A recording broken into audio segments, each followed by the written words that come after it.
Hey everyone, welcome back to my channel. ಹೇಗಿದ್ರೆ ಎಲ್ಲರೂ I hope ನೀವೆಲ್ಲರೂ ಚೆನ್ನಾಗಿದ್ದೀರಾ ಅಂತ ಭಾವಿಸ್ತಾ ಇದ್ದೀನಿ. ನಾನು ಕೂಡ ಸೂಪರ್ ಆಗಿದ್ದೀನಿ.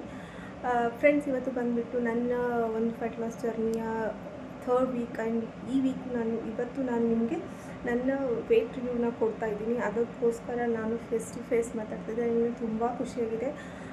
ಯಾರೋ ಒಬ್ಬರು ವಿಡಿಯೋನಲ್ಲಿ ಹೇಳಿದರು ಆ್ಯಂಡ್ ಅಂತ ಯೂಸ್ ಮಾಡೋಕ್ಕೆ ಹೋಗಬೇಡಿ ಅಂತ ಹೇಳಿ. ಖಂಡಿತವಾಗಿ ಇಂಪ್ರೂವ್ ಮಾಡ್ಕೋತೀನಿ. ಬಿಗಿನರ್ ಆಗಿರೋದ್ರಿಂದ ಸ್ವಲ್ಪ ಅಡ್ಜಸ್ಟ್ ಮಾಡ್ಕೊಳ್ಳಿ ಅಂತ ಹೇಳ್ತೀನಿ. ಮತ್ತು ಏನಪ್ಪ ಅಂತಂದರೆ ನನಗೆ ಈ ಬೆಸ್ಟ್ ರಿಸಲ್ಟ್ ಸಿಕ್ಕಿದೆ. ತುಂಬ ಕಷ್ಟಪಡ್ತಾ ಇರ್ತಾರೆ. ಒಂದೇ ತಿಂಗಳಲ್ಲಿ 3-4 kg ಕಮ್ಮಿ ಮಾಡ್ಕೋಬೇಕು ಅಂದರೆ ಅದು ಅಷ್ಟು ಈಸಿ ಆಗಿರೋದಿಲ್ಲ. ತುಂಬ ಕಷ್ಟಪಟ್ಟು ವರ್ಕೌಟ್ ಮಾಡಿ ಆ ಥರ ಎಲ್ಲ ಮಾಡಿರ್ತಾರೆ. ನಾನು ಹೇಳೋದಂದರೆ ನಾನು ಅಷ್ಟು ಕಷ್ಟಪಟ್ಟಿಲ್ಲ ನಿಜ ಇರಬೇಕು ಅಂತಂದರೆ. ಹಾಗಾಗಿ ನಾನಿವತ್ತು ಈ ವಿಡಿಯೋನ ಶೇರ್ ಮಾಡ್ತಾಯಿದ್ದೀನಿ. ಬನ್ನಿ ಫ್ರೆಂಡ್ಸ್, ಯಾಕೆ ಈ ವಿಡಿಯೋ ಶೇರ್ ಮಾಡ್ತಾಯಿದ್ದೀನಿ ಅಂತ ಕೂಡಿ ವಿಡಿಯೋ ಎಂಡ್ವರೆಗೂ ನೋಡಿ. ನಿಮಗೆ ಗೊತ್ತಾಗುತ್ತೆ ಯಾಕೆ ನಾನು ಈ ವಿಡಿಯೋನ ಶೇರ್ ಮಾಡಿದೆ ಅಂತ ಹೇಳಿ. ನಾನು ಮಾತಾಡ್ತಾ ಇರೋದು ಹಾಗಾಗಿ ನಾನಿವತ್ತು ಏನಪ್ಪ ಮೇನ್ ಇಂಟೆನ್ಷನ್ ಅಂತಂದರೆ, ನನಗೆ ಮನೆ ಫುಡ್ಡನ್ನೇ ತಿಂದ್ಕೊಂಡು ನಾನು ವೆಯ್ಟ್ ಲಾಸ್ ಮಾಡಬೇಕಾಗಿತ್ತು. ಹಾಗಾಗಿ ನಾನು ಒಂದು ಟ್ರಯಲ್ ಥರ ಮಾಡಿದೆ, ಬಟ್ ಬೆಸ್ಟ್ ರಿಸಲ್ಟ್ ಸಿಕ್ಕಿದೆ. ಯಾರೆಲ್ಲ ಹೌಸ್ ವೈಫ್ಸ್ ಆಗಿರ್ತಾರೆ ಅವ್ರಿಗೆ ಕಷ್ಟ ಆಗ್ತಾ ಇರುತ್ತೆ. ಮನೇನ ನೋಡಿಕೊಂಡು ಮಕ್ಕಳನ್ನ ನೋಡಿಕೊಂಡು ವೆಯ್ಟ್ ಲಾಸ್ ಮಾಡ್ಕೊಳ್ಳೋದು, ಫ್ಯಾಟ್ ಲಾಸ್ ಮಾಡ್ಕೊಳ್ಳೋದು ಅಷ್ಟು ಈಸಿ ಆಗಿರೋದಿಲ್ಲ. ವೆಯ್ಟ್ ಸ್ಟ್ರಕ್ ಆಗಿರುತ್ತೆ. ಆ ಥರ ಇರುವಾಗ ಈ ಒಂದು ಥರ ಡಯಟನ್ನು ಫಾಲೋ ಮಾಡಿ ಸಿಂಪಲ್ಲಾಗಿ ಹೇಳ್ತಾ ಹೋಗಿದ್ದೀನಿ. ಏನೂ ಇಲ್ಲ. ಇನ್ನು ಸೆಕೆಂಡ್ ಮಂತಲ್ಲಿ 31ನೇ ದಿವಸದಿಂದ ನನ್ನ ಫುಡ್ ರುಟೀನ್ ಕಂಪ್ಲೀಟಾಗಿ ಚೇಂಜ್ ಆಗಿರುತ್ತೆ.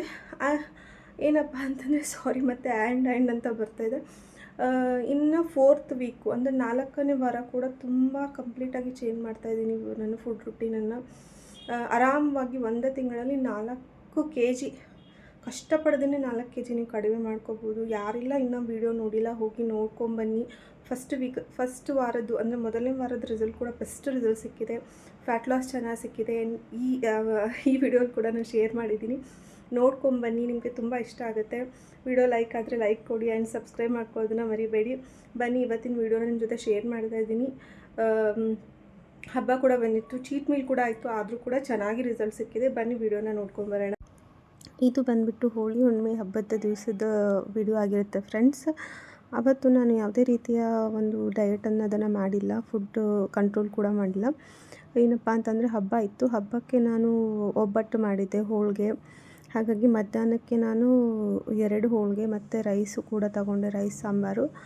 ಹಾಗಾಗಿ ನಾನು ಆವತ್ತಿನ ವೀಡಿಯೋನ ಯಾವುದನ್ನು ನನ್ನ ಜೊತೆ ಶೇರ್ ಮಾಡ್ತಾಯಿಲ್ಲ, ಯಾಕಂದರೆ ಅದು ಚೀಟ್ ಮೀಲ್ ಆಯಿತು. ಇನ್ನು ಮಧ್ಯಾಹ್ನ ಊಟ ಜಾಸ್ತಿ ಆಯಿತು ಅಂತ ಹೇಳಿ ನಾನು ನೈಟ್ ಏನೂ ತೊಗೊಂಡಿಲ್ಲ. ಅದನ್ನು ಸ್ವಲ್ಪ ಬ್ಯಾಲೆನ್ಸ್ ಮಾಡೋಣ ಅಂತ ಹೇಳಿ ಈವ್ನಿಂಗ್ ಟೈಮಲ್ಲಿ ಸ್ವಲ್ಪ ವರ್ಕೌಟನ್ನು ಮಾಡ್ತಾಯಿದ್ದೀನಿ. ಒಂದು 4-5 ರೌಂಡು ವಾಕೆಲ್ಲ ಮಾಡ್ಕೊಂಡು ಬಂದು ಸ್ವಲ್ಪ ಎಕ್ಸಸೈಸ್ ಕೂಡ ಮಾಡಿಕೊಂಡೆ. ಅವತ್ತು ಹಬ್ಬ ಆಗಿರೋದ್ರಿಂದ ಮನೆಯಲ್ಲಿ ಮಾಡಲೇಬೇಕಾಗಿತ್ತು. ಹಾಗಾಗಿ ಆವತ್ತು ನಂದು ಯಾವುದೇ ರೀತಿಯಂಥ ಫುಡ್ ಕಂಟ್ರೋಲ್ ಖಂಡಿತ ನಾನು ಮಾಡಿಲ್ಲ. ಫುಡ್ ಕಂಟ್ರೋಲ್ ಅಂದರೆ ನೈಟ್ ಏನೂ ತಿನ್ಕೊಂಡಿಲ್ಲ. ಬಟ್ ಹಬ್ಬದ ದಿವಸ ನೋಡಿ ನಮ್ಮ ಅಪಾರ್ಟ್ಮೆಂಟಲ್ಲಿ ಫುಲ್ಲು ಲೈಟಿಂಗು, ಸೆಲೆಬ್ರೇಷನ್ ಚೆನ್ನಾಗಿ ಜೋರಾಗಿ ಮಾಡಿದ್ರು. ನೋಡ್ಬೋದು, ಲೈಟಿಂಗ್ಸ್ ಎಲ್ಲ ಹಾಕಿದ್ದಾರೆ. ಹಿಂದಿನ ದಿವಸ ಕಾಮನ್ ಸುಡ್ತಾರಲ್ಲ ಅದನ್ನು ಮಾಡಿದ್ರು. ಇದು ಅವತ್ತಿನ night, next day night full lightings ಎಲ್ಲ ಹಾಗೇ ಇತ್ತು. ವಾಕೆಲ್ಲ ಮಾಡ್ಕೊಂಡು ಬರ್ತಾಯಿದ್ದೆ. ತುಂಬ ಚೆನ್ನಾಗಿ ಫೀಲ್ ಅನ್ನಿಸ್ತಾಯಿತ್ತು. ಹುಣ್ಣಿಮೆ ಬೇರೆ ಅಲ್ವಾ, ತುಂಬ ಚೆನ್ನಾಗಿ ಬೆಳ್ದಿಂಗಳಿತ್ತು. ವಾಕೆಲ್ಲ ಮಾಡಿಕೊಂಡು ಅದಾದಮೇಲೆ ಒಂದು ಸ್ವಲ್ಪ ವರ್ಕೌಟ್ ಮಾಡಿಕೊಂಡು ಬಂದೆ. ಇದು ಬಂದುಬಿಟ್ಟು ನೆಕ್ಸ್ಟ್ ಡೇ ವೀಡಿಯೋ ಫ್ರೆಂಡ್ಸ್. ನಾನು ಹೇಳಿದರ ಹಾಗೆ ಹಬ್ಬದ ದಿವಸ ನಾನು ಯಾವುದೇ ರೀತಿ ಡಯಟ್ ಅನ್ನೋದನ್ನು, ಏನು ಫುಡ್ ಕಂಟ್ರೋಲ್ ಅನ್ನೋದನ್ನು ಮಾಡಿಲ್ಲ. ಇದು ಹಬ್ಬದ ನೆಕ್ಸ್ಟ್ ಡೇ ಅವತ್ತು ನಾನು ಮಾಡಿರೋಂಥ ಫುಡ್ ಕಂಟ್ರೋಲು.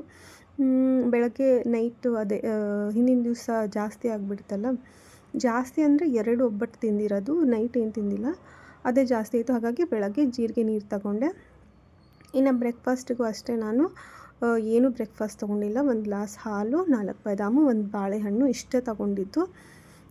ಕಂಟ್ರೋಲ್ ಒಂದು ಮೀಲ್ ಸ್ಕಿಪ್ ಮಾಡಿ ಸ್ವಲ್ಪ ಬ್ಯಾಲೆನ್ಸ್ ಮಾಡೋಣ ಅಂಥೇಳಿ. ಮಧ್ಯಾಹ್ನಕ್ಕೂ ಅಷ್ಟೇ ಚಪಾತಿ ಉಳ್ಕೊಂಡಿತ್ತು, ಅದನ್ನೇ ಸ್ವಲ್ಪ ಅವಲಕ್ಕಿ ಥರ ಒಗ್ಗರಣೆ ಹಾಕ್ಕೊಂಡು ಅಷ್ಟು ಕ್ವಾಂಟಿಟಿನ ತಗೋತಾ ಇದ್ದೀನಿ. ಅದಾದಮೇಲೆ 1 ಗ್ಲಾಸ್ ಮಜ್ಜಿಗೆ ತಗೋತಾ ಇದ್ದೀನಿ. ಈ ಒಂದು ಥರ್ಡ್ ವೀಕಲ್ಲಿ ನಾನು ಮಧ್ಯಾಹ್ನಕ್ಕೆ ಆಲ್ಮೋಸ್ಟ್ ನಾನು ತೊಗೊಂಡಿರೋದು ಕಾಳುಗಳನ್ನ ತೊಗೊಂಡಿದ್ದೀನಿ. ಕುದಿಸಿರುವಂಥ ಕಾಳನ್ನ ಜಾಸ್ತಿ ತೊಗೊಂಡಿದ್ದೀನಿ. ಚಪಾತಿ ರೊಟ್ಟಿ ಏನೇ ತೊಗೊಂಡ್ರು ಅದರದ್ದು ಒಂದು ಕ್ವಾಂಟಿಟಿನ ಕಡಿಮೆ ಮಾಡ್ತಾ ಬಂದಿದ್ದೀನಿ. 2 ತೊಗೋತಾಯಿದ್ರೆ 1 ತೊಗೊಂಡಿದ್ದೀನಿ, ಇನ್ನು ರೈಸ್ ತೊಗೊಂಡಿಲ್ಲ. ಇನ್ನು ನಿಮಗೆ ನನ್ನ ಫ್ಯಾಟ್ ಲಾಸ್ ಎಷ್ಟಾಗಿದೆ ಅಂತ ನಾನು ತೋರಿಸ್ತಾ ಇದ್ದೀನಿ ನೋಡಿ. ಈ ಡ್ರೆಸ್ ಅಂತೂ ನಾನು ಹಾಕ್ಕೊಳ್ಳೋದನ್ನು ಬಿಟ್ಟಿದ್ದೆ. ಏನಕ್ಕಪ್ಪ ಅಂತಂದರೆ ತುಂಬ ಟೈಟ್ ಆಗ್ತಾಯಿತ್ತು. ಹೊಟ್ಟೆ ಮೇಲೆಲ್ಲ ಬಂದು ಹೊಟ್ಟೆ ಬೆಲ್ಲಿ ಫ್ಯಾಟೆಲ್ಲ ಕಾಣಿಸ್ತಾಯಿತ್ತು. ಫುಲ್ಲು ಟೈಟಾಗಿ ಒಂಥರ ಆಡಾಗಿ ಕಾಣಿಸ್ತಾಯಿತ್ತು. ಹಾಗಾಗಿ ಈ ಡ್ರೆಸ್ಸನ್ನು ನಾನು ಹಾಕ್ಕೊಳ್ಳೋದು ಬಿಟ್ಟು ಆಲ್ಮೋಸ್ಟ್ ಒಂದು 7 ಮಂತ್ಸೇ ಆಗೋಗಿತ್ತೇನೋ. ಅದಕ್ಕಿಂತ ಮುಂಚೆ ಅಷ್ಟು ಏನು ಫಿಟ್ಟಿಂಗ್ ಚೆನ್ನಾಗಿರಲಿಲ್ಲ, ಬಟ್ ಹಾಕ್ಕೊಳ್ತಾ ಇದ್ದೆ. ಬಟ್ ಅದು ತುಂಬ ಆಡಾಗಿ ಕಾಣಿಸ್ತಾ ಇತ್ತು. ಹೊಟ್ಟೆ ಎಲ್ಲ ಬೆಲ್ಲಿ ಫ್ಯಾಟು ಇಲ್ಲೆಲ್ಲ ಟೈಟ್ ಆಗಿಬಿಡ್ತಾಯಿತ್ತಲ್ಲ. ಹಾಗಾಗಿ ಈ ಡ್ರೆಸ್ಸು ಇವಾಗ ನೋಡಿ ಎಷ್ಟು ಪರ್ಫೆಕ್ಟಾಗಿದೆ. ಇನ್ನು ಮೇಲಿನ ಅಪ್ಪರ್ ಬಾಡಿ ವರ್ಕೌಟ್ ಮಾಡಿರೋದ್ರಿಂದ ರಿಸಲ್ಟ್ ಕೂಡ ಈ ಥರ್ಡ್ ವೀಕಲ್ಲಿ ಚೆನ್ನಾಗಿ ಸಿಕ್ಕಿದೆ. ನಿಮಗೆ ಹೇಗೆ ಅನ್ನಿಸ್ತು? ಸ್ಲಿಮ್ ಅನ್ನಿಸ್ತಾ ಇದೀನಾ? ಏನಾದರೂ ಚೇಂಜ್ ಅನ್ನಿಸ್ತಾ ಇದೆಯಾ? ನನಗಂತೂ ಅನ್ನಿಸ್ತಾ ಇದೆ ಮಿರರಲ್ಲಿ ನೋಡಿಕೊಂಡಾಗ. ನಿಮ್ಗೇನು ಅನ್ನಿಸ್ತಾ ಇದೆ ಕಮೆಂಟಲ್ಲಿ ತಿಳಿಸಿ. ಇನ್ನು ಏನು ಇಂಪ್ರೂವ್ ಮಾಡ್ಕೋಬೇಕು ಫೀಡ್ಬ್ಯಾಕ್ ಕೊಡಿ. ನಾನೇನು ತಪ್ಪು ತಿಳ್ಕೊಳ್ಳಲ್ಲ, ಯಾಕಂದರೆ ನಾವು ಹೇಳೋದಕ್ಕಿಂತನೂ ನೀವು ನೋಡ್ತಿರುವಾಗ ನಿಮಗೆ ಗೊತ್ತಾಗುತ್ತೆ ಏನು ಇಂಪ್ರೂವ್ಮೆಂಟ್ ಆಗಬೇಕು, ಏನು ಚೇಂಜಸ್ ಆಗಬೇಕು ಅನ್ನೋದು. ತುಂಬಾ ಖುಷಿ ಆಗ್ತಾಯಿತ್ತು ನನಗೆ ಈ ಡ್ರೆಸ್ ಹಾಕ್ಕೊಂಡ್ಮೇಲೆ. ಒನ್ ಡೇ ಹಾಕ್ಕೊಂಡೆ, ಇದು ನೆಕ್ಸ್ಟು ವೀಡಿಯೋನಲ್ಲಿ ಶೇರ್ ಮಾಡೋಣ ಅಂತ ಹೇಳಿ ಅವತ್ತು ಹಾಕ್ಕೊಂಡೆ. ತುಂಬ ಅಂದರೆ ತುಂಬ ಖುಷಿ ಆಗ್ತಾಯಿತ್ತು. ಡ್ರೆಸ್ ಫಿಟ್ಟಿಂಗ್ ಚೆನ್ನಾಗಿತ್ತು, ಚೆನ್ನಾಗಿ ಕಾಣಿಸ್ತಾ ಇತ್ತು. ನಂಗೆ ಬಂದುಬಿಟ್ಟು ಬ್ಲ್ಯಾಕ್ ಕಲರ್ ತುಂಬ ಇಷ್ಟ.